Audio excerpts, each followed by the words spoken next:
Good morning, and welcome to the closing ceremony of the third cohort for the Academy for Women Entrepreneurs program, or better known as AWE. AWE is a U.S. Department of State's initiative which gives enterprising women in more than 80 countries around the world the knowledge, networks, and access they need to launch and scale more successful businesses. And we at startAD are so proud to be hosting the UAE edition. I'm Sabir Huda, program lead of AWE, and it is an absolute pleasure to see this hall slowly filling to the brim with the community that we've been building over the last 3 years since the birth of the AWE UAE chapter. Sitting amongst you on your left and to your right, we have inspiring entrepreneurs, mentors, and industry experts who've come here together today to celebrate the closing of yet another successful cohort of the AWE program. We are here today to also recognize and honor the journey of 10 very powerful, passionate, and inspiring women. Our journey began in August 2022 when we launched the program. We have received a total of 439 applications, interviewed 18, and selected 8 businesses. These 8 businesses have gone through an intense 12 weeks of identifying existing challenges in the current economic landscape, revisited their business models, and scaled their businesses again. This has happened through a series of workshops, trainings, customized coaching sessions, and mentorship. So, congratulations to all the participants today for completing a 6-month journey with a determined growth mindset.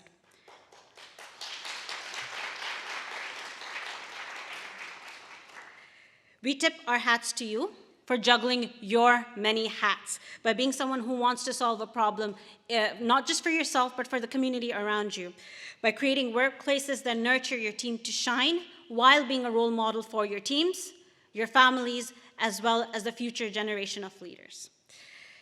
Finally, thank you and congratulations for building businesses that will be creating long-lasting impact.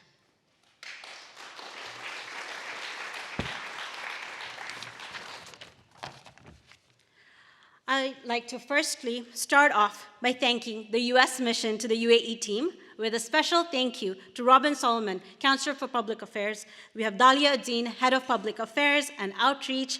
We have Lana Ayash, Strategic Program Specialist, and of course, Laila Schwebel, Associate Public Diplomacy Officer, for the constant support and working with us so very closely to make this program happen.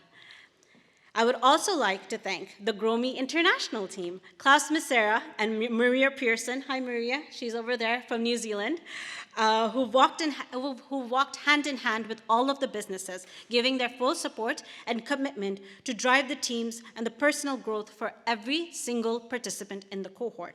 They truly are a core and integral part of this program.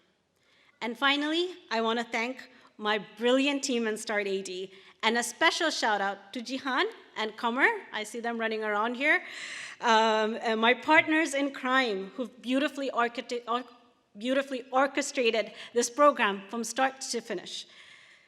Thank you so much for your diligence, your patience, and high quality delivery always. I'd like to now welcome on stage Robin Solomon from the U.S. Mission team to share the welcoming note with you.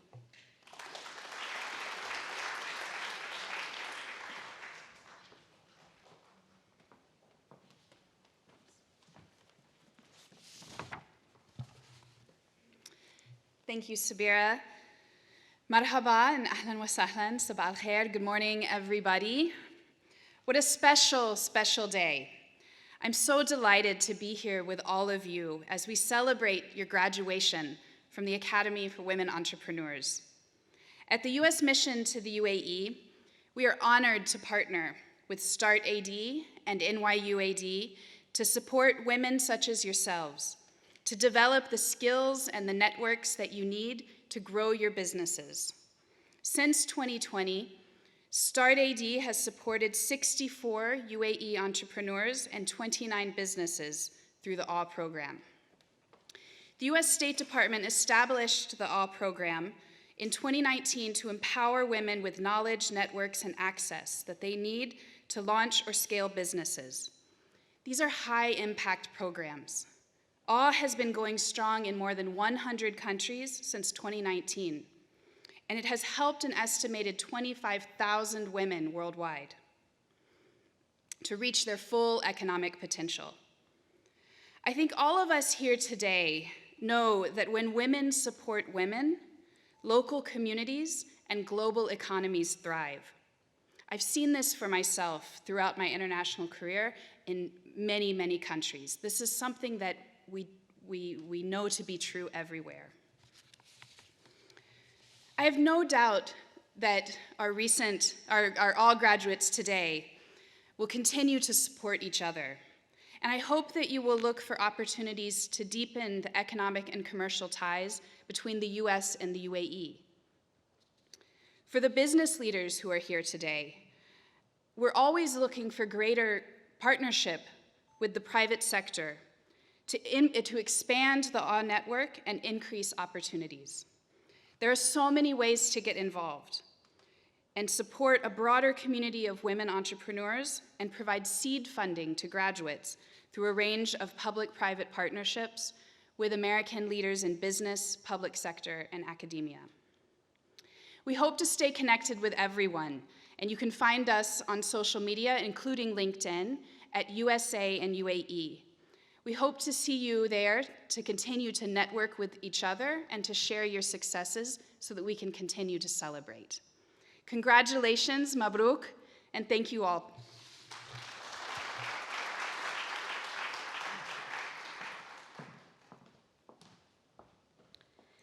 Thank you so much, Robin, for sharing these motivating words. Now, I'd like to welcome on stage our moderator and panelists for today's panel discussion, Leadership from Zero to Infinity. Our moderator today is Christina Struhler, Vice President of Corporate Affairs, UPS.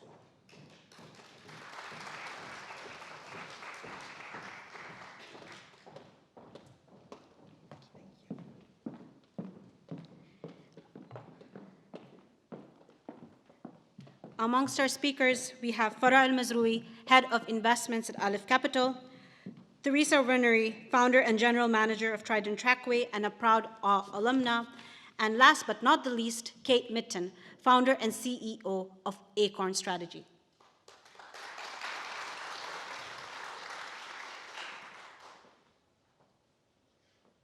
Thank you so much. Thank you so much, Sabira. It's a pleasure being here. And Robin, thank you so much for your remarks. I think we have a lot of things in common. At UPS, I think that's why as well I'm very honored today to moderate the panel.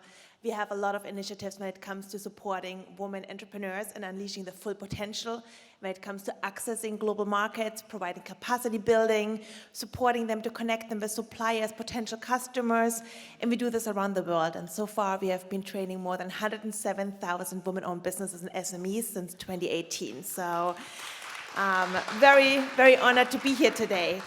So thank you for joining us all today.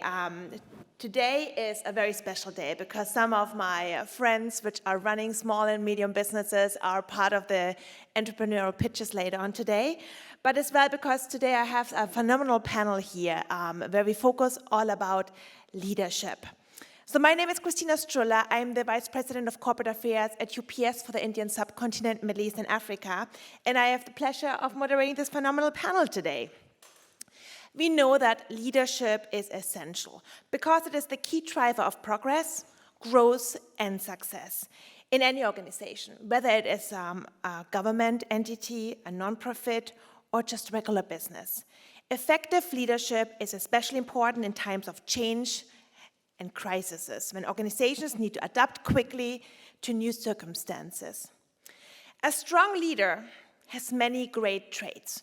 A strong leader inspires, has confidence, provides clarity, and keeps the team focused and productive during difficult times. Moreover, leadership is not just about managing people and resources. It is also about involving and setting a vision, developing strategies, and creating a culture of excellence in their own organizations. Understanding its importance, we will today take a closer look at how each of us can do leadership differently and how we all can become great leaders. And our goal for you all today is to leave the session with some learnings, with some wisdom, with some insights, which you as well can adapt to your own organization, and you really feel that something meaningful was taught to you today. So I'm very fortunate to have these phenomenal three ladies next to me, which are part of our discussion today. To my left, we have Farah Masroui. She's the head of investments at Alib Capital. Then we have Teresa Vernery. She's the founder and general manager at Trident Trackway, who is as well one of the alumni of R. And then on the left, we have Kate Mitten, the founder and CEO of Acorn Strategies. Before we get started today, I'd like to pose a question to all of you. First of all, I would like you to introduce yourself and then share with us your one unique leadership power. Thank you, everyone. It's a pleasure to be here today. So my name is Farah Al-Mazroui. I head investments at Alib Capital. It's a recently established private equity fund led by women. I've had 13 years of experience in the finance sector. I also today sit on 3 ADX-listed boards, RAK Ceramics, National Bank of Al Quwain, and Emirates Steel Arcan. I would say my leadership power is empathy. Thank you, Farah. Over to you, Teresa. Hi, good morning. Thank you for joining us, everybody. My name is Teresa Vernery. I'm the general manager of Trident Trackway, which is a company that produces, in essence, a portable roadway from recycled polypropylene here in the UAE. And also, out of that company, through OR, grew a company called Terax, where we recycle all forms of waste into construction materials, products for FMCG companies, and products for the events industries.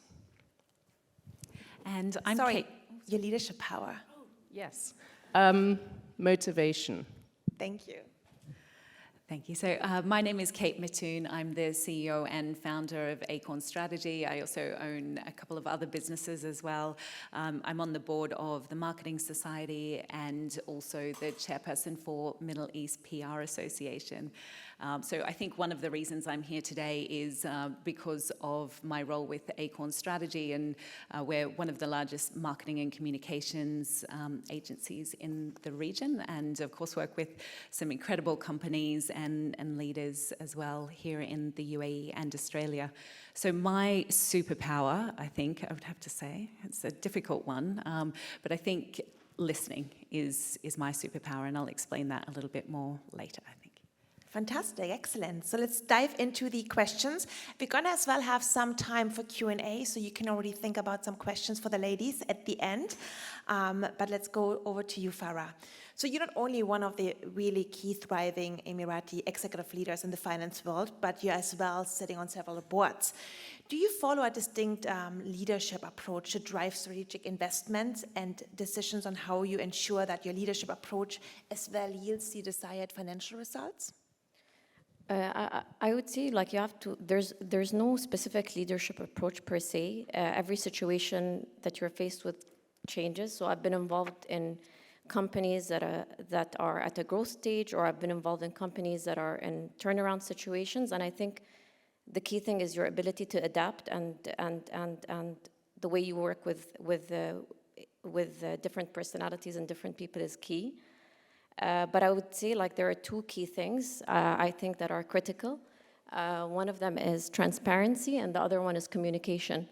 Rather than enforce decisions within an organization from the top, it's really critical to be very engaging on the decision-making process within companies, explain why things are done in a certain way, and ensure that the entire team is engaged, not only the management team, but the entire organization, and that communication flows smoothly throughout the organization.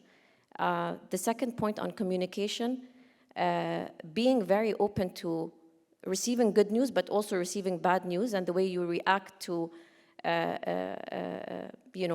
things that come out, the way reacting positively and not allowing people to be hesitant when they come to approach you with difficult or complex situations. So I wouldn't say leadership style, but I think it's a trait that's that I tend to really focus on, is being transparent and being, having an open communication channel, whether it's at LF Capital or our portfolio companies or companies where I sit on the board. At the end of the day, you have a proper management team in place in each of these organizations who have a wealth of experience and are specialized within that sector.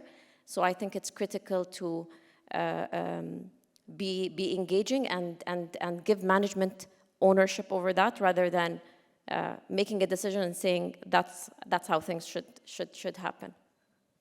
Thank you, and I think your positivity came through when we just had a quick discussion earlier, so that's very important.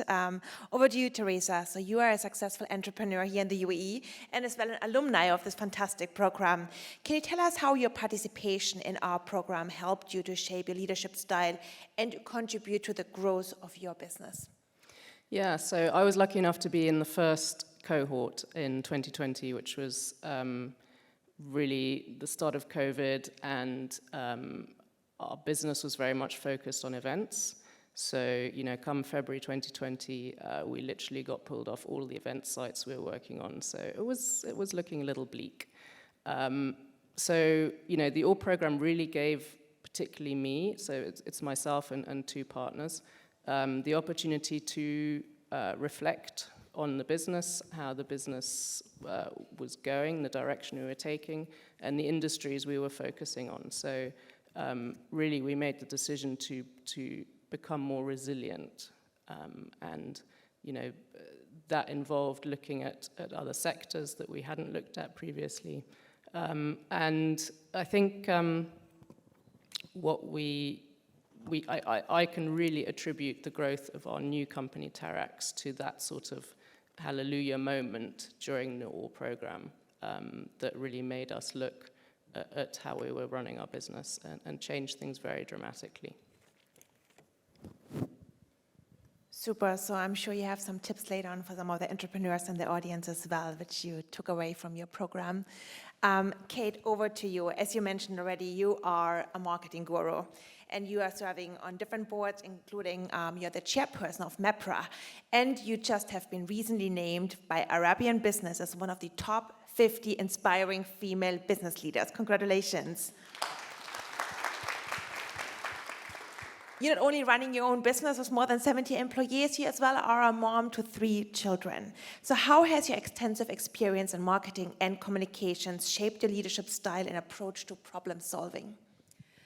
So I think I'm not too far off what Farah and Teresa have mentioned earlier, but I think I'm very fortunate to be in a position where I work with some incredible companies and government departments where we look at their business strategy and business planning, and then we look at their marketing and communications and how we can use marketing and communications tools to help meet their business plans and business objectives. And through that process, I meet some really, really wonderful leaders, and I meet some really not wonderful leaders. And I think my feedback is really, my view on this is not just from, how I lead a team, but also the attributes that I see in other people that I really admire and see how they lead things as well. So I think, for me, it comes down to 3 things. And so vulnerability would be one of those things. I think I really, really admire people who are vulnerable and who say, I don't know the answer to that. Can you find me some information and we will evaluate that? Or just being open and honest, and whether or not that's in front of a team or within your leadership team or just one-on-one. I have these one-on-one sessions where we're trying to write speeches or we're trying to understand what the issues are with a business so we can do crisis planning. And having that insight just keeps everyone on the same page, and knowing where people's blind spots are, you can help people in that way, and you can step in. I think communication as well. I love working in the communications industry, and I think it's also one of those things that AI is never going to be able to touch as long as you are listening.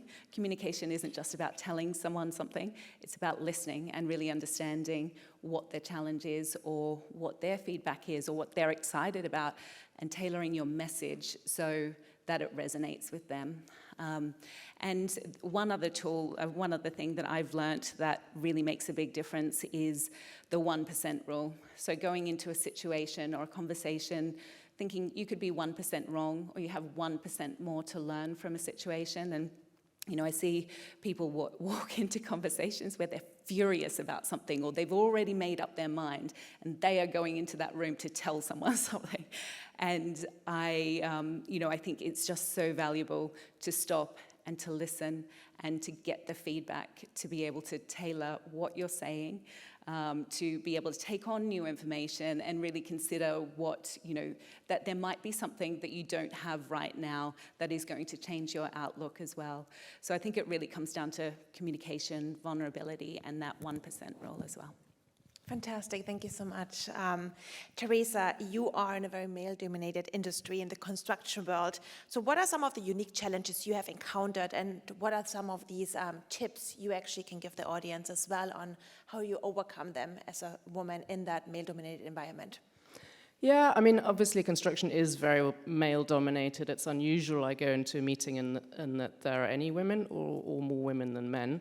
So I think part of it is the team you build around yourself. So I have 2 male partners who are very supportive of me in a sense that they, in some ways, I think we all a little bit create a sort of gender-blind environment, if you like. So they will make me do everything that they do, and we all do everything. And it's very much a team environment where me being a female isn't questioned whether I'm capable of doing something. Oddly enough, often, in a more technical environment, for some reason, I'm the one who knows the numbers better, the melt flow index of the plastic or whatever it is.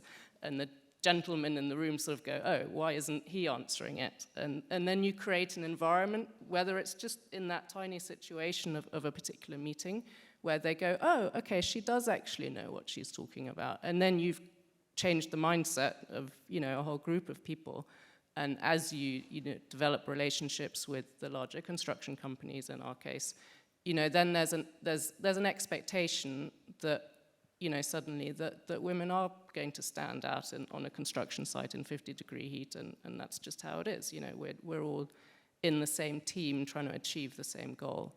And I think that's largely also thanks to the environment we have here, where people are more positive, I would say, towards new experiences and new situations. So, as a woman, I think you can take advantage of that fact. Like, I think in Europe, I would actually have more issues with more open, negative attitude towards me turning up in such an environment.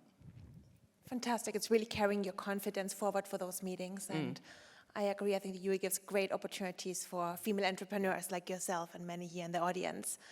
Farah, yourself, so when it comes to female-owned businesses coming to you and they would like to have funding, what are some of the traits and leadership skills you would look into those females which are asking you for money? Look, I think it's general, like not specifically for a female, whether it's a female-founded business or a male-founded business. There are 3 things that I typically look for. One is passion.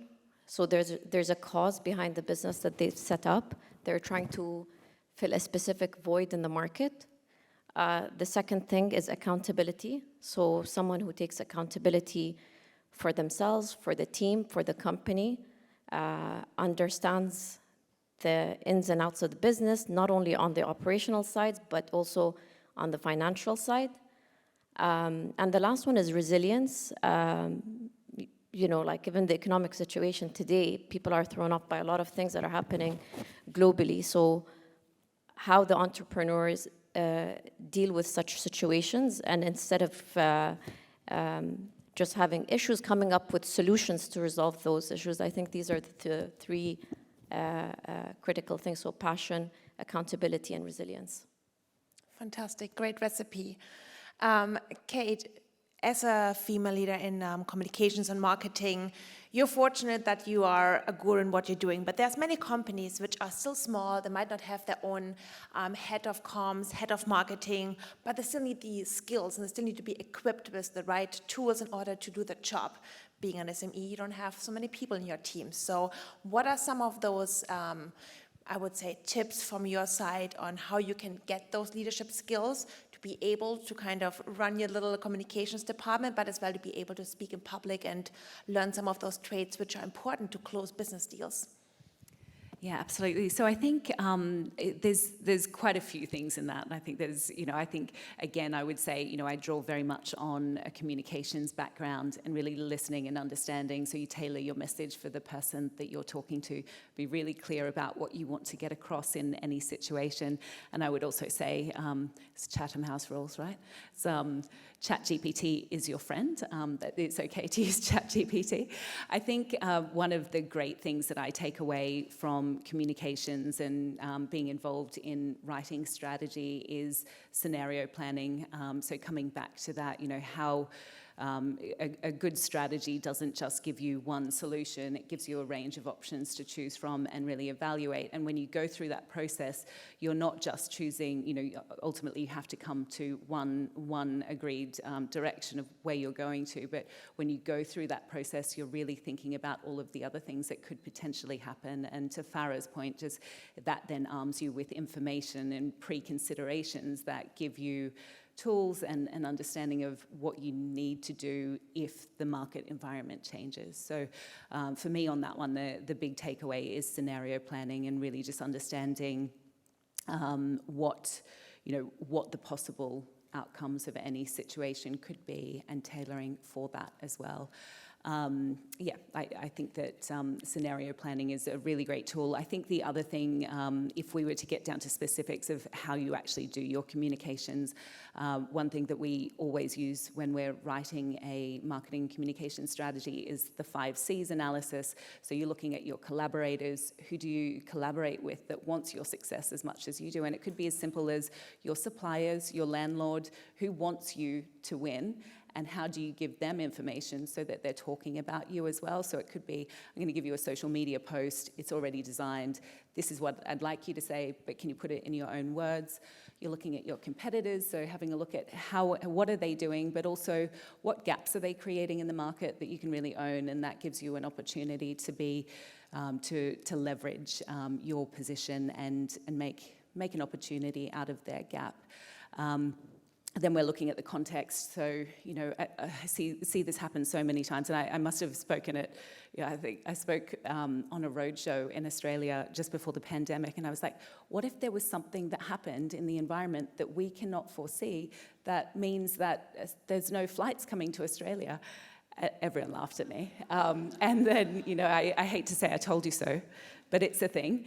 So really looking at, there's so many things that are out of our control. You don't have to plan for every single one of them, but what are you going to do? What happens if visas shut down for your target market in the UAE? What happens if there's no flights? What happens if, just looking at those scenarios and what could happen? I won't go through all of the 5 C's, but research it, look at it, and that really gives you a lot of information for how you tailor something that doesn't look exactly like your competitors.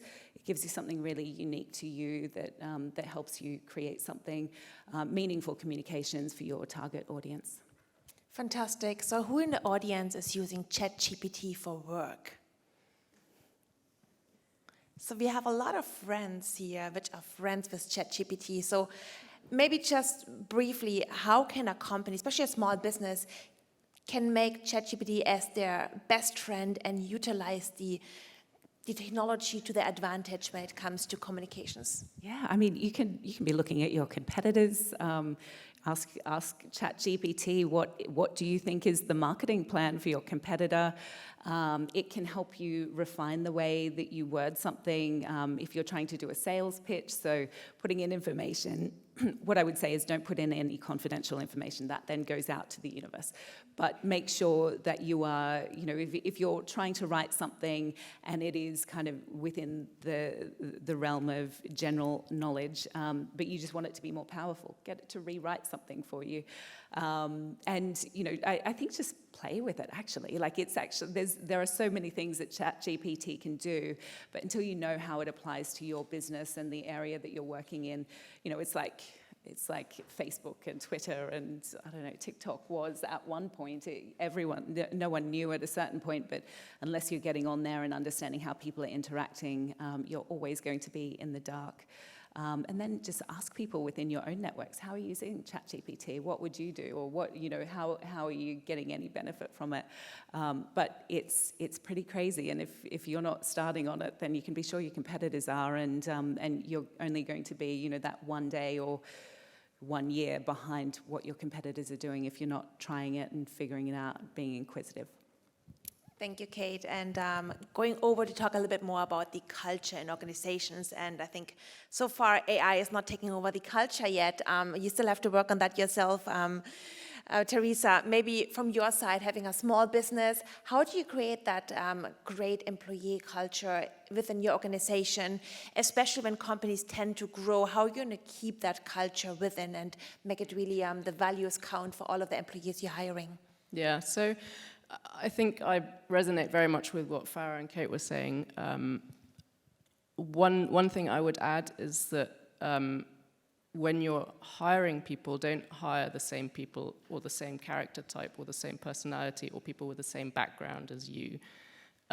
Or looking at your team members. I mean, my two partners are very different to me and they're very different to each other.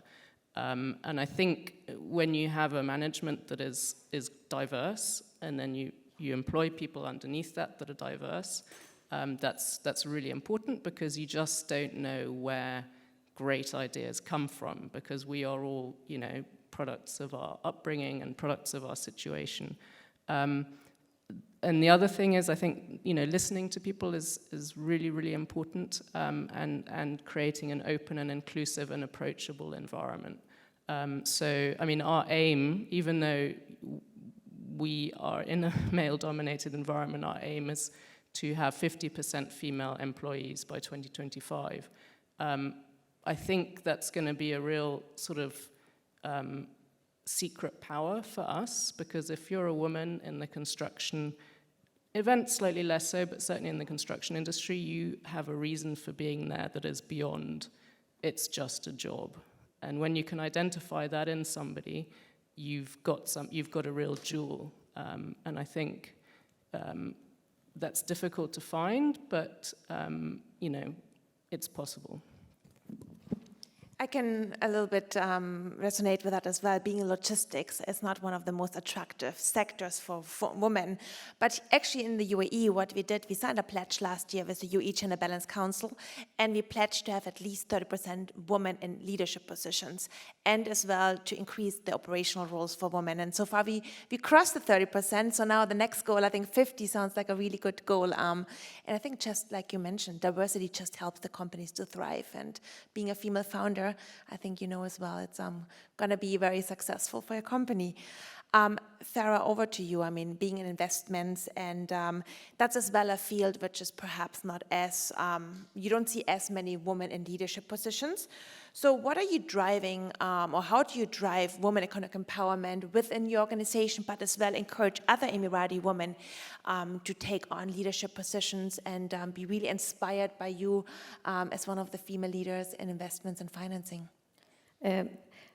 Perhaps I can share a personal story of mine in this industry. So I was one of the few people who spent a couple of years in government and decided to make the move to the private sector, which is, everyone thought I was insane, taking a 50% pay cut and going to another city. So I moved from Abu Dhabi to Dubai. But most of the companies that I was working at, it was either I was the only woman or there were two other women there, but really it's an industry where women are really underrepresented. And I think the challenge is that the hours are really not sustainable. And it depends on what kind of culture you enforce at the top to allow women to stay within the workforce. So I've seen women, they were in finance, within the same organization, they would say, oh, I just started a family, I want to move to, HR, I want to do business development, where they were very good at doing what they do, but it wasn't sort of supported internally with some sort of flexibility, whether it be hours or working remotely. Thankfully, to COVID, people are now more accepting to remote work. And I'll just say, like a personal story of mine. So I spent like around 10 years building, 11 years building my career. And when I decided to have a family around 2 years ago, I said, I'm done. I can't do this anymore. No, I'm not going to get support. It's just unsustainable. There's no way you could do it, no matter what you. It is one of those situations where you have to compromise. And I was like, okay, I'm going to go back to more like something more sustainable that would work for my lifestyle today. Then I got approached by one of my mentors who, there are very few, she's Omani, she's the CEO and founder for the company that I work for now, Aleph Capital Limited. And she sold me on the story of what she was trying to build.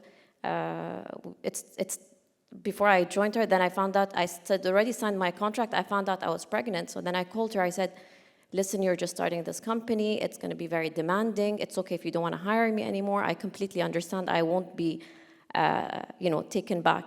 And she was like, this is exactly why I started this, not also like, to really build a leading alternative investment manager in the region, but to also allow women to pursue their passion and continue doing what they can. And she's like, you can do it. And I worked till the last minute before I delivered, and I was given some sort of flexibility today in my job, but I still work hard. But I'll just give you an example. So when we started Aleph, we were very conscious when we come to recruit to provide equal opportunities.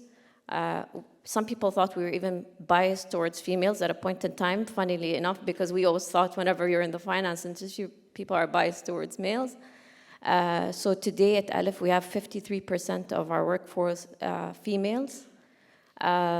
We invested in our first company. It's a recently established fund. And even in that company, 43% of the management team are females. We ensure that, we at the end of the day, it's the people that make an organization great. So listening to, trying to understand the people well, what kind of training they need. If they need support, we support them. Always talking to them about career trajectory. I think that's critical. But specifically to Aleph, what we've built, and it's quite unique, is built a culture of responsibility, which allowed flexibility for the job. So we know, we do work 14 hours, 15-hour days. It's very, very demanding. But if you were to take this hour to, take your kid to the doctor, you are responsible enough to get the work done on time. So we allow that flexibility for people. We have remote work days on Fridays. And we just put in a new policy where in the summer, if you're taking 2 weeks off as a holiday, you can do 3-week remote. So we try to listen to our employees and try to provide that flexibility. We live in a very demanding world, and we do want to have sustainability, and we don't want to have high churn of employees. So I think we've been successful in doing that. Thank you. That's phenomenal. No, thank you for sharing your personal story. And I think it's those role models, those female leaders, especially in the corporate world, which can encourage other females actually to take on as well those responsibilities and driving for higher success. Over to you, Kate. So it's really important for you to have a very innovative mindset in your business, but as well you want to keep your brand identity. So what is kind of the balance what companies should do to be very innovative but still stick with your values and brand identity when it comes to running a business? Yeah, sure. So I think innovation and brand growth, hopefully for most industries and for most businesses, they go hand in hand. So innovating really can only come after you really have established a competitive edge, I think. So there's the steps, and you're a follower in the industry, and you're following what other people are doing, and then you meet them, and you catch up, you figure out how to get to that point, and then you further that, and by taking that next step, then you start innovating and start creating innovative whether it's products or projects, programs, that kind of thing. So I think it really comes from, for me, it comes from strategy. You've got to really have a clear understanding of what your brand stands for and how that's really different to other people. Once you have the right people on board, once you have the right teams, and I think diversity is just so important for that. As Teresa was saying before, if you don't have a diverse team, you're just going to think the same way, and that doesn't create innovation. Thinking the same way as you did yesterday is not going to further anything. So I think creating innovation really comes down to being clear about what your purpose is and what your differentiation is, what your competitive advantage is, and then not being afraid to actually, if you're starting out, you're probably going to be behind the market, or you're probably going to be having to catch up for a bit, but staying strong on what you're trying to do, catching up to the market, and then innovating after that is, I think, a really solid strategy. I just wanted to touch on what Farah was saying before as well, and I think for me, it's actually quite funny because we always go, "Oh, you're like a female-led, you're a female-only company," and I think it's hysterical because just because we have policies that might be positive for women, it doesn't mean that we exclude men. And I think we, as an industry, in the communications industry, it's 70% women. I think in leadership roles, it is actually something like 20% of leadership roles are held by women, so you can see just how big that gap is once women are either stalling their careers or taking a step back to have kids. But I think it's just it's interesting to me how that how you can get labelled as something, but.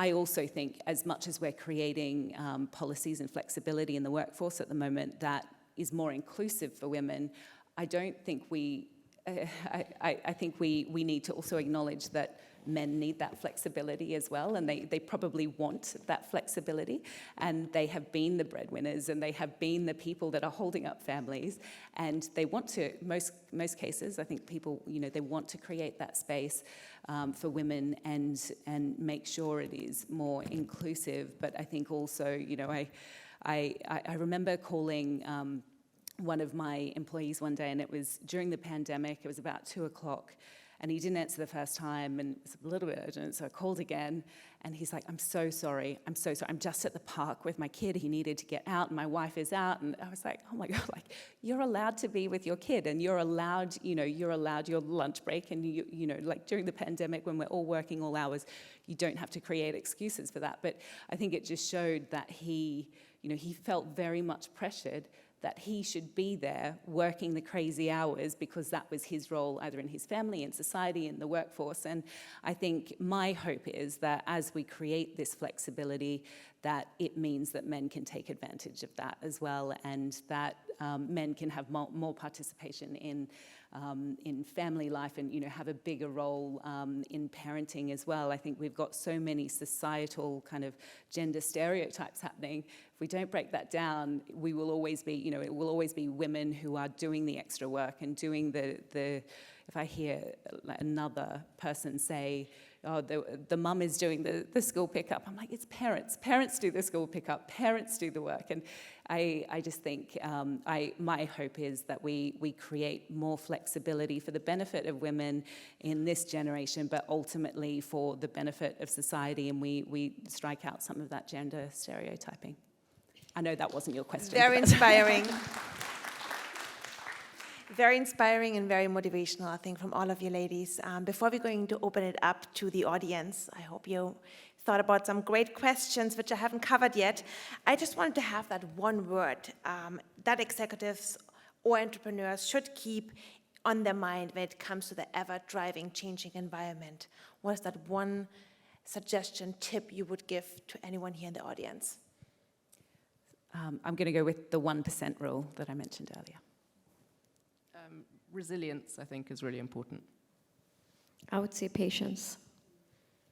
Love it. Great, great comments. I think today we covered a lot, and there's a couple of words which I kept noting down, which came up quite frequently when it comes to leadership, when it comes to culture, when it comes to how you drive your business and how you be a successful woman or man in any environment.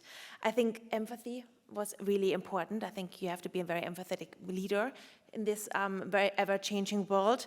Motivation, how critical it is to actually motivate, inspire your employees and the people around you to kind of follow you on your journey.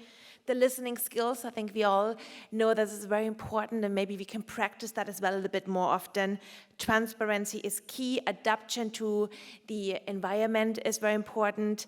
Being very open and honest. I think that's some traits we really see, and it doesn't matter if you're a small and medium business, if you're a large-scale business. It's really about being authentic, being very inclusive, and as well as a company to set those inclusive policies which you would want as well to live in when you are in an environment in a bigger organization, and really being resilient. I think resilience is a word which a couple of you mentioned today, and I think it really helps us as well to overcome any of the challenges and identifies as well any of the opportunities out there.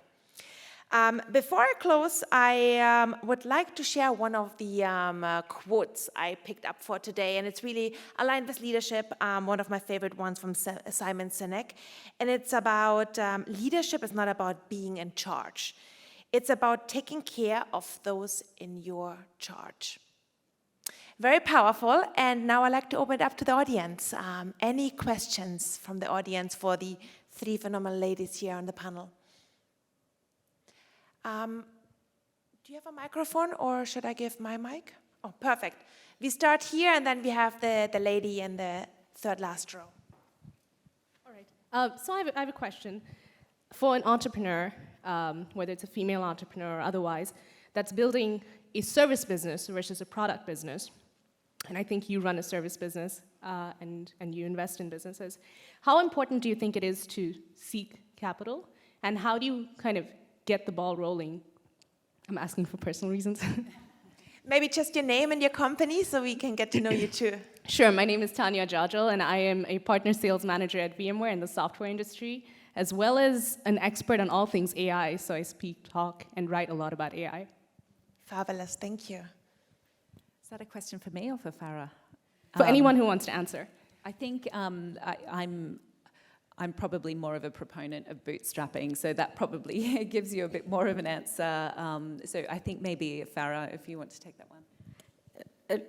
Look at early on in the business, people tend to raise capital from family and friends, test it out, test whether it's a product, whether it's a service, and then once they have proof of business model, then you can take it to investors. There are seed investors, venture capital firms, but I think it depends on which stage you're at. But I think it's critical that you have your business plan in place, because at the end of the day, people do look at your track record.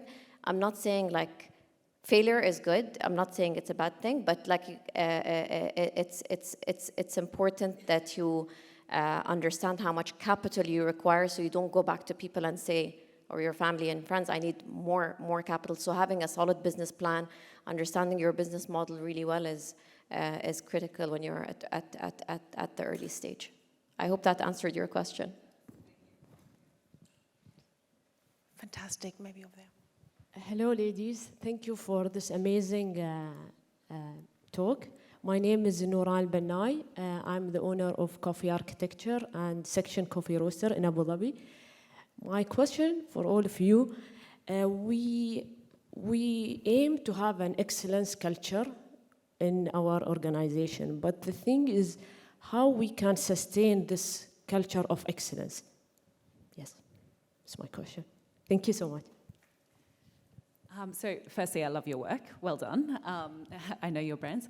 But I think, to me, in your line of work in particular, I think you'd find that a lot of your frontline staff or the people who are doing the work every day probably have a lot of answers around that. And so to be able to get that information, you need to make sure that you're creating safe spaces for people to talk up and to share ideas that might not be right, but actually maybe it's not the right idea at the right time, but really making it okay for people to share what they think is possible, and then you leading that vision, creating a vision that helps them to aspire to something more than what it is today, creating the safe space for them to be able to talk up as well. I think that's probably, in my view, and when I've been seeing it in other businesses, I think they're two ingredients of success, and then there'll be other factors at play as well, but I think the two things that you could certainly focus on immediately. Teresa, you want to add on to that? No, that was excellent. Yeah, I think actually as women business owners, I think we're much better at creating that environment where the staff can come and talk to you.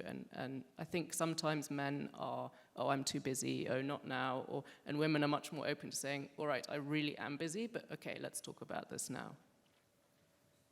Fantastic. I think it's coming back to the listening skills, right? And as well, giving feedback is gifting. So, super. Over here, the gentleman.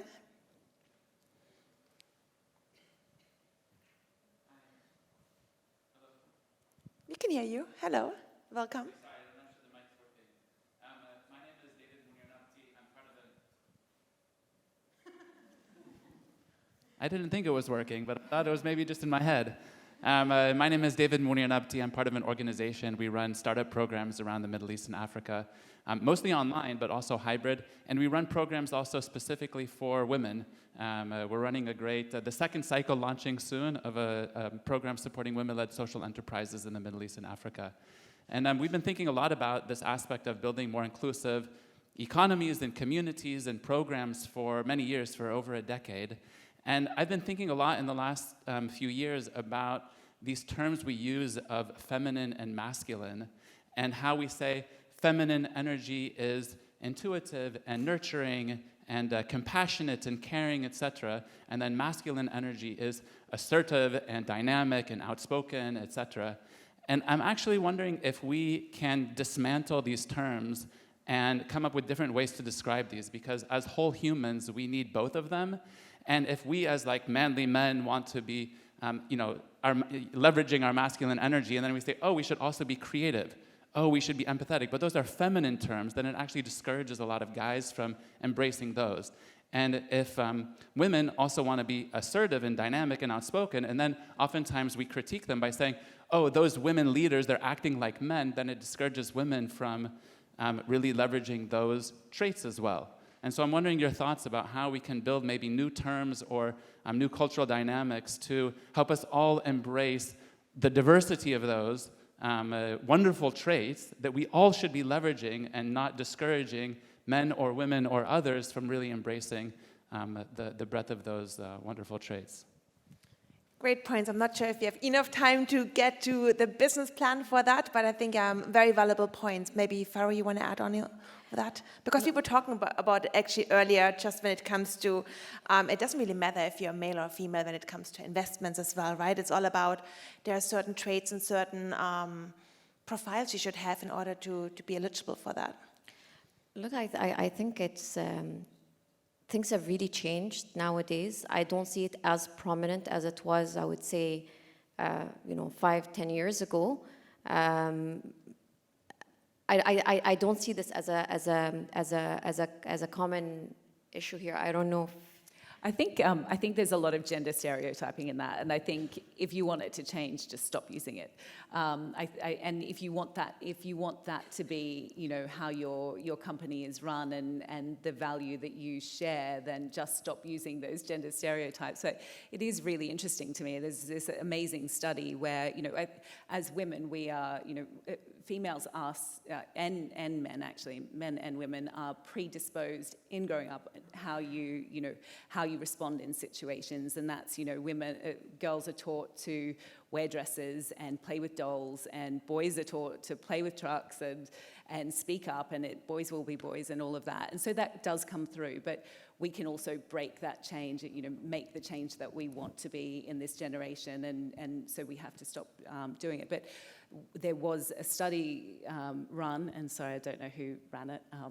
I have got notes on it somewhere, but women, when women knew they were being observed and they knew that they were being watched for traits of empathy, they were more empathetic and outshone, certainly a lot more than men. But once they thought they weren't being observed, it actually dropped, and men actually outshone the women.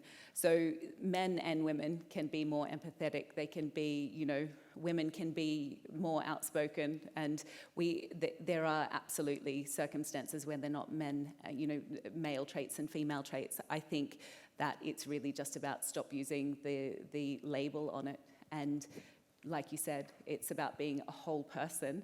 And as long as we have role models in our society and in our businesses every day that are whole people, that's what we're going to teach to the next generation as well. Fantastic, thank you. And the good news is there's going to be a break for networking, so we all can answer more questions in that networking break. But I just want to say thank you. Thank you for you, Kate. Thank you for you, Teresa. Thank you for you, Farah. Thank you for hosting us today. It's as well great to see that there's different platforms. Obviously, ours is a great one. I hope there's another cohort coming up where people have the opportunity to be part of. But there's many more networking opportunities, not only in Abu Dhabi, as well in Dubai, such as yours, such as the AmCham Abu Dhabi has great committees, such as Business Leadership Alliance, and we have some partners here. There's great places to network, there's great initiatives, there's fantastic women, and I think everyone is very approachable.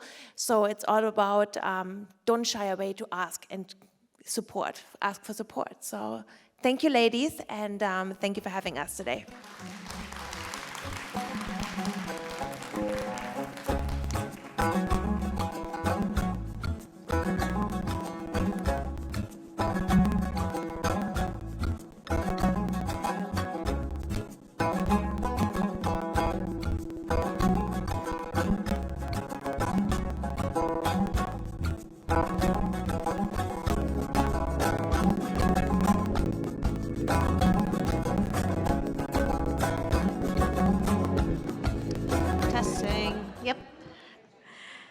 What a wonderful conversation that was. Thank you so much, Christina, Farah, Teresa, and Kate, for joining the panel and offering such a valuable discussion with so many key takeaways. We will now be taking a 15-minute short break before we come back for our next exhilarating part of the event, in which we will be inviting the third cohort of the AWE program for the business pitches on stage. So see you at around 12:30.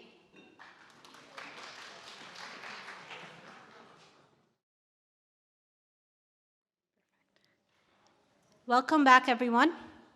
Hope you're feeling refreshed. I would like to invite now our third AWE cohort on stage to present their businesses to all those gathered here today. Each business will have about 2 minutes to present their elevator pitch, and we will start off with Layla Al-Hajjaj, founder of Boho Salon.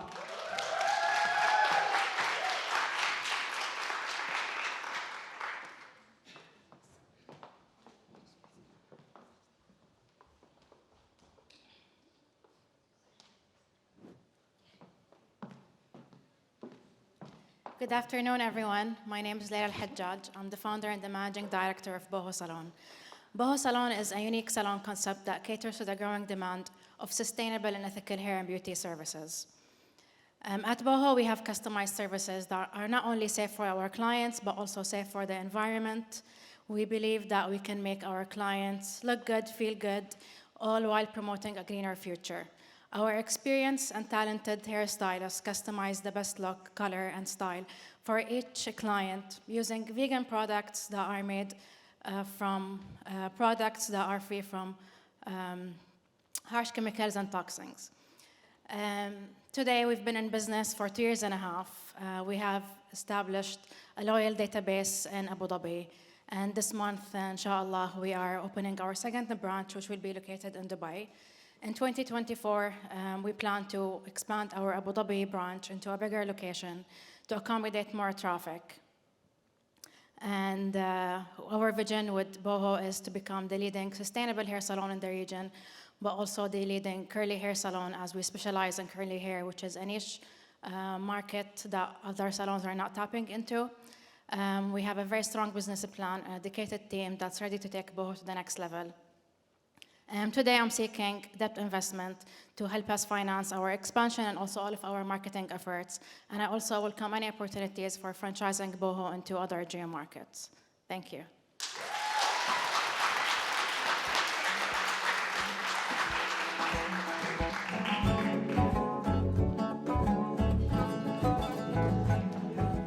Next, we have Marie-Christine Loix, Managing Partner of Fruitful Day. Good afternoon, everyone. I'm Marie-Christine, previously an 8-year banker, now an 8-year entrepreneur. I am the mother to 2 children and also the founder of 2 businesses, Fruitful Day and Fresh Fruit Pops. And I am also proudly the elected incoming president of the Entrepreneurs Organization here in the UAE. Today, I'm going to be focusing on Fruitful Day, which is a fresh fruit and healthy snacking company. We have 2 verticals. The first is our corporate vertical. We deliver to offices all across the UAE. We deliver fruit, healthy snacks, and better-for-you pantry solutions. We also recently launched a catering arm where we come to your office and we activate health in the workplace through things like juice, live juicing in the office. The other part of our business is our home delivery business, our direct-to-consumer business. We have over 40,000 registered customers on our website, the capacity to deliver to over 500 homes in a single day. In fact, our operation runs 24 hours a day in our central kitchen. We are known for our watermelon cakes, our delicious fresh fruit platters, and always creative solutions. If you haven't tried it yet, please do. We source in season, in region, ripe, delicious, ready-to-eat fruit, and it really does taste better. The thing that pulls both the corporate and the home part of the business together is this thread that we always want to make the healthy choice the happy choice. And we have a vision to become the Middle East's biggest fruit and health snacking company. I just want to take a minute to say thank you to Awe 3.0. I needed a little bit of time away from my business to think about it differently, to ask different questions. And in that, I realized that actually we already had everything there. It was just how we pull it together and how we grow from here. And I'm very excited about our vision and where we're going. Lastly, I'm here with an ask. For any of you who are working in Abu Dhabi or know of an Abu Dhabi corporate that is looking to do better for their staff, please come find me afterwards. We have a great database of corporate clients in Dubai. We serve insurance firms, banks, tech companies, but we have a ways to go here in Abu Dhabi, and I would love your support and help. Thank you. Thank you, MC. Next, we have Nisma Zirao, co-founder and chief operating officer in GrowCart. Hello, everyone. The grocery market is the lifeblood of our communities, providing us with the day-to-day necessities and last-minute requirements at moment's notice. But those retailers have so many challenges in procuring their needs, like lack of accessibility to thousands of products, slow replenishment, and cash limitation. Moreover, the B2B wholesale market in UAE and the MENA region is extremely fragmented, with many challenges for distributors and manufacturers too, like poor reach to customers, high costs of logistics, and delayed cash collection. This leads to delayed and inefficient supply cycles for those retailers. GrowCart is solving this gap by providing the necessary supply for retailers, by offering fast and on-demand supply from more than 30,000 products and flexible solutions as well, by connecting retailers and suppliers. My name is Nisma Zirao. I'm the co-founder and CEO of GrowCart. GrowCart is a smart B2B wholesale marketplace, empowering retailers to source their supplies efficiently. GrowCart is offering one fulfillment center to all suppliers, where we can provide storage, fulfillment, and logistics support needed. Through this solution, we are cutting expenses for the operational costs for the suppliers by 30%, offering 100% coverage and up to 10 times faster supply. Till to date, we have successfully delivered more than 15,000 orders. We signed partnership agreement with market leader suppliers to offer more than 5,000 products from more than 200 brands on our platform. In the first year of operation, we have achieved double-digit growth month over month to cover more than 1,000 customers in UAE. And we achieved $2 million GMV. The opportunity is big, and the market size for the FMCG market is significant in UAE. It accounts for more than $37 billion. If you are a mentor or advisor and want to grab this opportunity and take share of our dream, please do not hesitate to contact us. Thank you. Thank you, Nasma. Next, we have with us Lara Bacnini, Marketing Manager of House of Pops. Hi, everyone. I'm the Marketing Manager at House of Pops. My name is Lara. Our epic co-founder, Marcella, is on the Zoom, so we're tag teaming today. I'm going to be talking to you about ice cream. The health and wellness industry in the region is estimated to be $14 billion and growing. Ice cream contributes to almost none of that. And that's where House of Pops comes in, to satisfy all those little cravings that you have without all that guilt. So our co-founders launched House of Pops in 2018 with a small bike and a big dream. And that dream was to become the #1 health and wellness ice cream brand in the world. It's a big one, but we're there. What makes our Pops so special? Purity. They're 100% natural, made from only 5 ingredients, no artificial colors, flavorings, anything, so none of the nasties. Wellness. They're rich in fiber, high in fruit content. We don't use refined sugar, and they're plant-based. Last but not least, sustainability. It's in everything we do, from the little packaging of our Pops all the way to our colorful uniforms and the utensils at the office and the kitchen. Right now, the business is growing at 137% since we've started. And we're a team of more than 90 people, so we're ready to gear up. We operate in 7 channels: e-commerce, supermarkets like Carrefour. We manage 20 kiosks across the country. We've recently started franchising. We have 4 franchisee partners already up and running. We are the only ice cream allowed in schools in Dubai. We cater to more than 250 events a year, so still going strong. And what we're planning to do for the future is we have worked with world-renowned brands like Huda Beauty, Breitling, and Costa Coffee, and we will continue to do so to drive brand love. But we have 5 main growth pillars that we're prioritizing to make sure that we get to that big dream. 1 is geographical expansion. 2 is expansion within the existing channels that we operate in. 3 is innovations. Right now we have Pops, but there's a lot more exciting things coming along the way this year. Marketing, so building more brand love.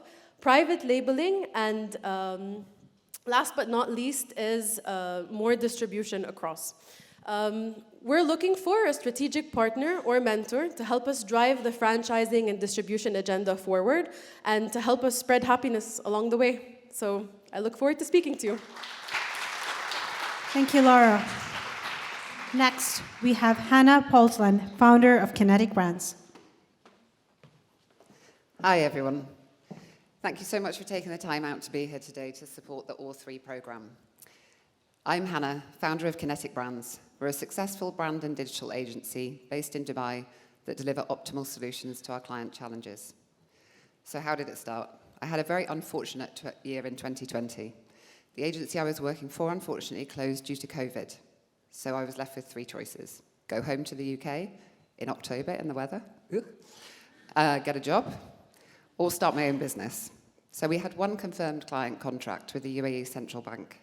That was our founding client, and since then we've seen tremendous growth. We've joined the team, we took the team from the old agency to the new agency, who our clients so enjoyed working with us, and then the clients from the old agency rolled their contracts into the new agency. We work in a highly collaborative, specialist way, employing very, very senior team members in digital, and we then recruited in a new digital head who's Italian to spearhead our digital growth. We've secured clients over in Oman and Saudi Arabia, and we continue on with our growth, and our net profit tracks at 19%. But we're not stopping there. So we talked about innovation a little bit earlier. So we're now moving into Web3 and NFTs, something that's becoming increasingly impactful in the lives of brands globally. We're currently in discussions with a major house of luxury brands about co-creating their first collection of NFTs here in the UAE. I'm here today to ask you, obviously, we are in our third year of trading. It's all about network. We know that within the region. It's all about expanding that network. So I'd like to meet with key business leaders and different people that can help us grow and expand our network and support our journey as we move forwards. Thank you. Thank you, Hannah. Next, we have Ola Sinno, co-founder of Spill the Bean.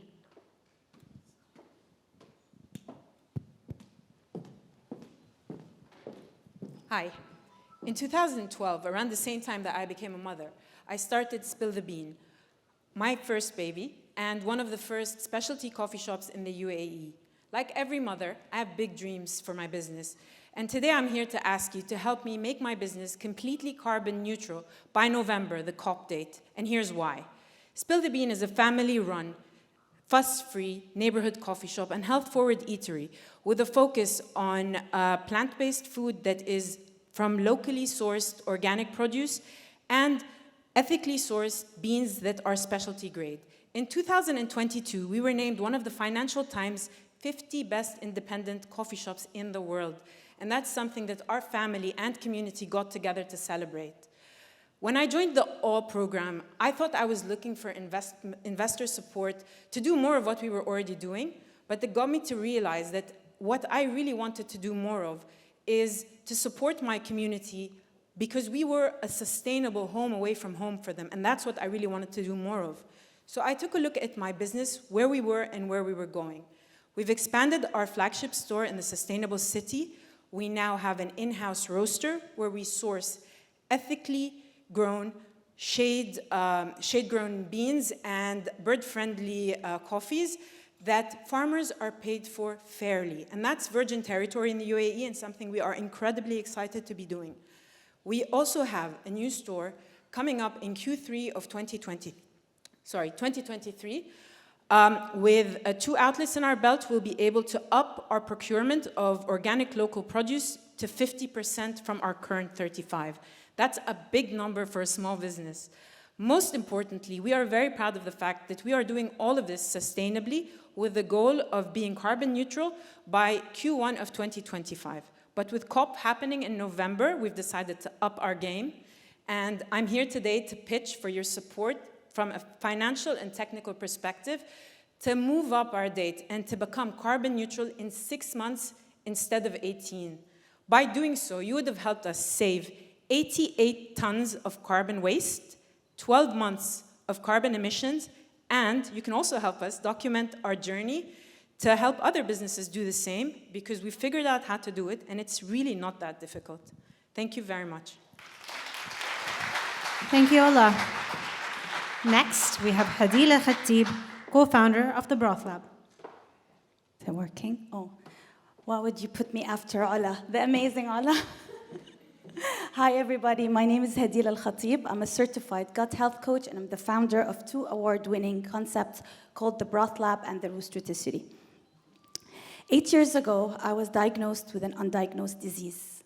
But little did I know that the toughest and hardest years of my life will lead me to who I am today, to where I am today, here at the O program. I was unable to get well with Western medicine, but I was determined to get better, even if on my own. So I enrolled at the Institute of Integrative Nutrition in New York. And throughout my 3 years course in nutrition, everything, literally everything, was pointing towards the healing power of bone broth. So what did I do? I put what I learned into practice, and I switched my morning coffee to bone broth. I started cooking all my recipes with vegan shiitake, bone marrow beef, lamb, or chicken broth, depending on the recipes. I even added broth to my morning smoothie, hence the brothy. And I couldn't help but wonder why I ever steered away from my ancestral diet, the way our grandmothers cooked. Pandemic hit, and as businesses started to close down, the Broth Lab was born. And the Broth Lab was born because I wanted to tell people that I am back, I am healed, the bone broth heals. And what time is better for people to invest in their immunity and wellness than during the pandemic? And here I am, 3 years later, post-pandemic, and the Broth Lab is part of a huge wellness community. It's available at all major supermarkets like Carrefour, like Sweet Rams, Quality Box, BioBox, Quality Food, and other online stores like Amazon. But that's not enough. We need to teach others and tell others and let others know that bone broth is medicine, that food is medicine. So we're asking for strategic partners who can help us raise that voice. So whether you are a fitness fanatic, a mother who enjoys cooking at home, whether you are in the beauty, F&B, or healthcare industry, remember, broth is a necessity, not a luxury. So ladies and gentlemen, it's time to take your broth away. Thank you. Thank you, Hadil. Next, we have Zainab Gunay and Banu Chettin Akka, founders of Urban Circle.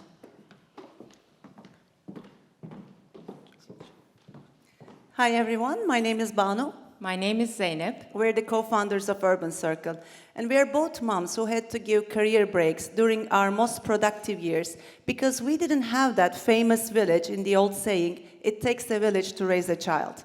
We had to raise our kids with no family support, and we struggled. We struggled to find the right professionals to help us with our kids' care, development, and well-being. And we realized we're not the only ones. Parents all around the world are looking for ways to raise their kids with a little less worrying and a little more time in their hands. Our solution is Urban Circle, a tech-enabled village, an online marketplace which connects families with qualified and verified service providers, almost like an Amazon for kids' services.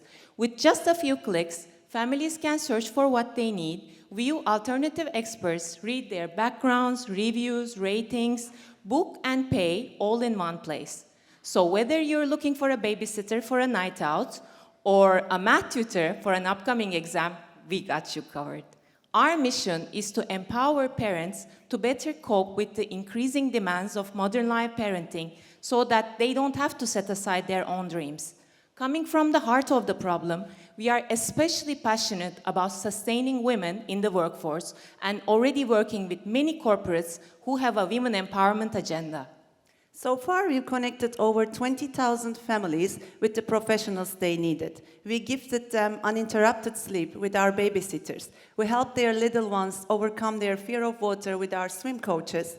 And we introduced coding to the lives of many school-age kids to better prepare them for future jobs. And we've all done all this with a very small team, bootstrapping all along. But our dreams are big, and now we are ready to take Urban Circle to the next stage. But for this, we need support in 3 areas. 1, geographic expansion.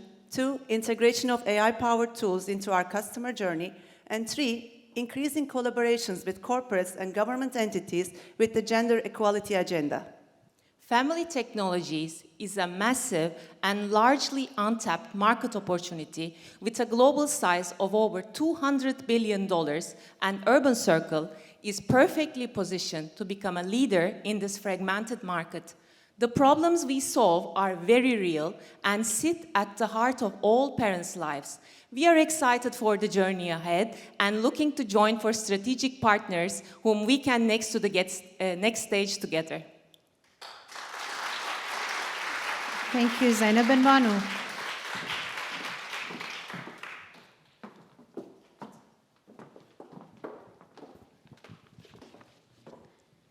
Thank you, ladies, so much for those wonderful pitches and giving us a chance to dive into your world and show us what you do best. I'm so excited to see what's next for you all. Now, I'd like to welcome on stage one Klaus Messera, the only man in this program, Managing Director of Gromi International, who will share a few reflections of the last few months of our all journey.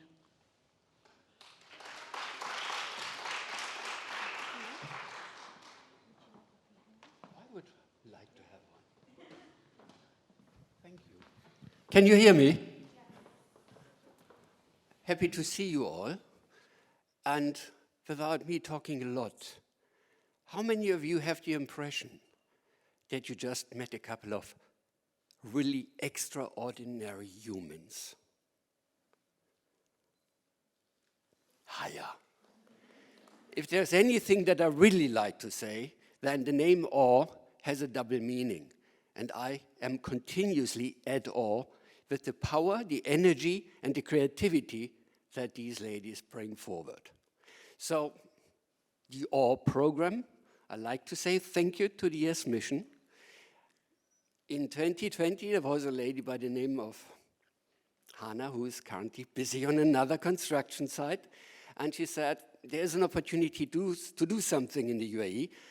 We are not quite sure if the original version matches the environment here, as the original was meant for more rural countries.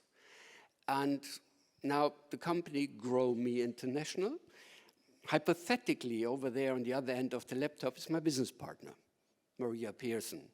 She is in New Zealand. Possibly right now they don't have electricity, flooding. I don't want to sound negative, but allow me to say one thing to all the guys in this room here. It's about time that we stop being manly men. It's about time that we start caring about this planet. It's about time that we start caring about our kids. So stop being busy chasing your schedule, making more money and increase the bottom line by a few margin percents. Be honest and respect. We needed help at times when we didn't ask for it. Now, that's the beauty of the program as it runs. It's not a third iteration of that. And yes, we have done such things earlier, but that doesn't really matter. What we see is there is still, and I believe I remember that some of you said, oh, it's not as bad as it used to be. Men are opening up. There's so much more that can be done. And the surprising thing is, even the ladies, when they come into the program, it is as if they don't really trust the environment. We ask them to be truly themselves, and we raise questions, but we don't offer answers. As we are living in a world where leadership is, and forgive me if I'm adding something to the discussion before, the only thing that leadership is about, managing uncertainty for humanity. And too many women have been used to men treating and communicating with them in certain ways. And sadly, that shapes expectations and personal behavior. And it's so wonderful to see when more and more of these crusty second layer skins fall off and the ones that you saw on stage come up. So I like to say thank you. I'd like to say thank you to startAD for hosting us. I'm not sure, shall I say New York University, or is this obvious? And definitely, ladies, thank you for having allowed us to have the privilege of working with you. Thank you.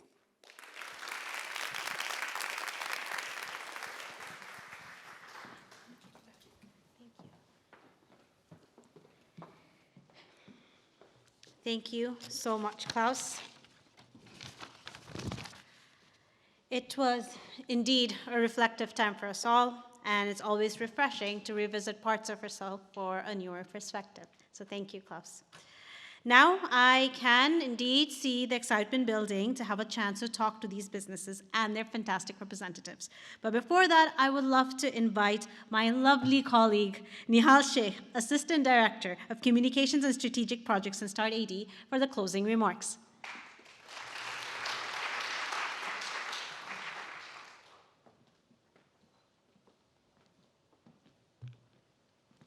Thank you, Sabira. I've been really inspired listening to all of your pitches today. And I remember the pitches on day one of the program that were remarkably different from what we heard today. In just a span of 6 months, you've come so far. So congratulations to all of you. The AWE program was envisioned to help women to fulfill their economic potential and create conditions for stability, prosperity, for people across borders and across genders. As of last year, women contributed to 37% of the global GDP. And these businesses that you had the chance to meet today have done some impressive work. In just 6 months from when they began the program, They have secured over 1,600 new customers. So please join me in a round of applause to celebrate that and recognize them. And I want to mention that OR, as we know, is active in over 100 countries. But OR in the UAE has been customized for the market and what has happened here in the last 3 years. Over the last 3 editions of OR businesses, the 29 businesses, have together raised $7 million in funding. Let's hear it once again for that. Even more impressively, these businesses have generated $41 million in revenue. Can you imagine that in this economy? So all businesses are a potent force in the local economy. And even more importantly, the 29 businesses have created 481 jobs. You are a testament to yourself. And this is why we know that this program is a crucial component and a very important mission for us to fulfill. With that, I'd like to thank the US mission team. Thank you for your vision, and thank you for making OR not just a reality, but elevating it at every opportunity.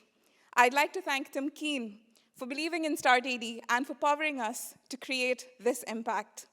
I also want to thank NYU Abu Dhabi, which is a uniquely conducive environment for programs like this. Our partners, GrowMe International, for working hand in hand in making these dreams come true. Partners, American Chamber of Commerce, the AmCham, It's Her Way, and the Bureau, who welcomed the OR community, creating more opportunities for collaboration. Our beautiful panelists, who shared their lived-in stories, which was incredibly insightful. OR alumni, I see you. It's lovely to have you back. And this is exactly opportunities that create collaboration and more advancement. You can now tell them your experience after graduating the program. They were seeing how nervousness was there before, and they were talking about how they were in those shoes just a year ago. And all members of the ecosystem who showed up today, you are demonstrating your commitment to furthering this cause, an important cause that has lasting impacts on society and the economy. And last but not the least, the startAD team for pouring your heart and soul into every aspect of every program, making each one of them truly valuable and truly meaningful. And once again, let's put our hands together for the OR UAE Cohort 3, and let's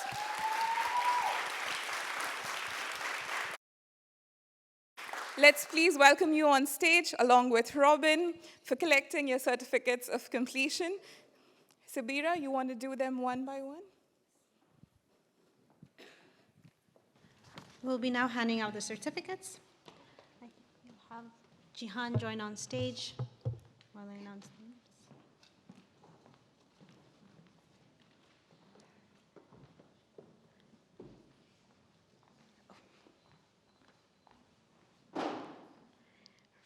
We start off with Laila Al-Hajjaj from Boho Salon.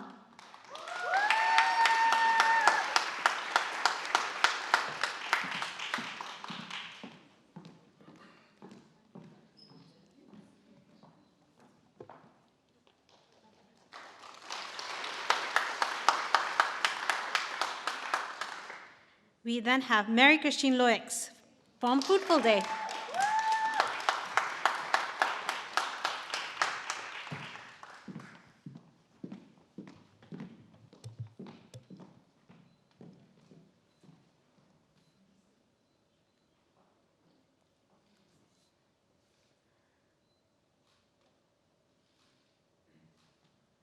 We have Nisma Zirao from Grow Cart.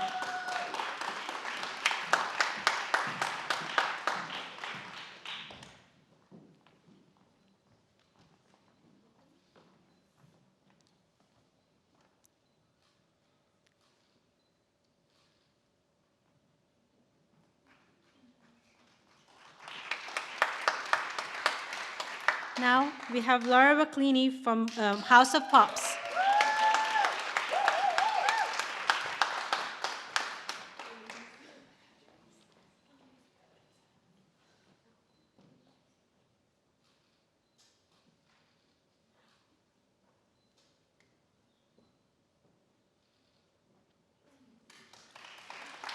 Now we have Hannah Paulsland from Kinetic Brands.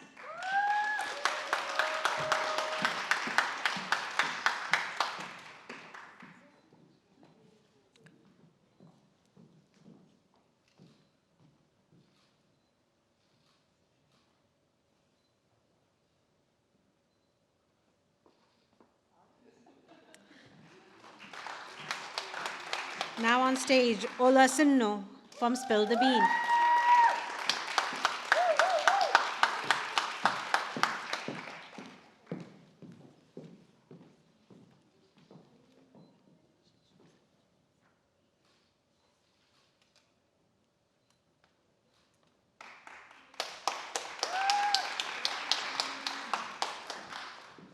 Hadil Al-Khatib from the Broth Lab.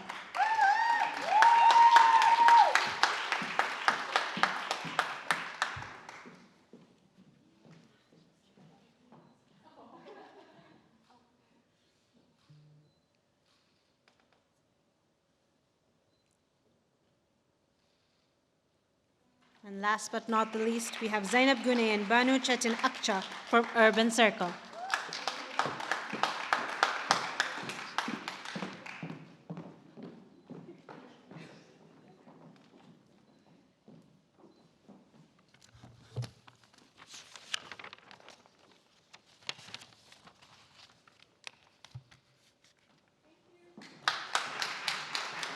Now, I'd like to invite on stage the U.S. mission to the UAE team, startAD, as well as Gromi International. We have Klaus to join us on stage for a photo.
Once again, to all our amazing participants, we congratulate you for the road ahead. And now that you're further equipped with the skills and knowledge for this successful journey, I can't wait to see what's next. And thank you everyone so much for joining us in today's closing ceremony. Please make your way outside to the hall for lunch and networking. See you all outside.